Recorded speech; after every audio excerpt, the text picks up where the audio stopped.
নমস্কাৰ বন্ধু-বান্ধৱীসকল, পুনৰবাৰ স্বাগতম জনাইছোঁ আমাৰ ইউটিউব চেনেলটোলৈ। আজিৰ এই ভিডিঅ'ত আমি নতুনকৈ এটা চাকৰিৰ বিষয়ে আলোচনা কৰিম। যিসকলে ইণ্টেলিজেন্স ব্যুৰোত চাকৰি কৰিম বুলি ভাবি আছে সেইসকলৰ বাবে ভাল খবৰ, কিয়নো ইণ্টেলিজেন্স ব্যুৰোৰ ফালৰ পৰা বহুতো পদৰ বাবে মুকলি হৈছে চাকৰি। তেনেহ'লে আজিৰ এই ভিডিঅ'ত আমি আলোচনা কৰিম গুৱাহাটীৰ বাবে কিমানটা বা অসমৰ বাবে কিমানটা পদ আছে, লগতে আপোনালোকৰ বয়স সীমা কিমান থাকিব, দৰমহা কিমান থাকিব, গোটেইখিনি কথা আলোচনা কৰিম। এইখন হ'ল আপোনালোকৰ অফিচিয়েল নটিচ আৰু MTSৰ বাবে জেনেৰেল এক্সাম এটা হ'ব।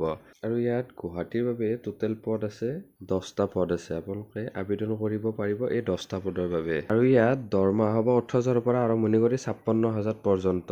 আৰু এজ লিমিট হ'ব 18 পৰা 25ৰ ভিতৰত। আৰু যিসকলে মেট্ৰিক পাছ কৰিছে সেইসকলে আবেদন কৰিব পাৰিব।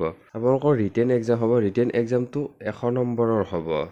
তাৰপিছত আপোনালোকৰ টায়াৰ 2ত ইংলিছ লেংগুৱেজ আৰু কম্প্ৰিহেনশ্যনৰ বাবে এটা এক্সাম হ'ব। তাত আপোনালোকৰ 50 নম্বৰ থাকিব। টোটেল আপোনালোকৰ 2টা এক্সাম হ'ব।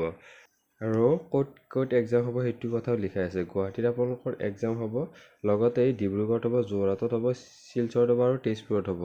যদি আপোনালোকে আবেদন কৰিব বিচাৰে তেনেহ'লে আপোনালোকে 14 ডিচেম্বৰৰ আগতে আপোনালোকে আবেদন কৰিব লাগিব। ইয়াত অফিচিয়েল নটিচনটো ইয়াত এইটো কথা লিখা আছে। ইয়াত লিখা আছে যে ক্লজিং ডেট অফ এপ্লিকেশ্যন 14 তাৰিখে আপোনালোকৰ ক্লজিং হ'ব, মানে লাষ্ট ডেট আপোনালোকৰ 14 ডিচেম্বৰ।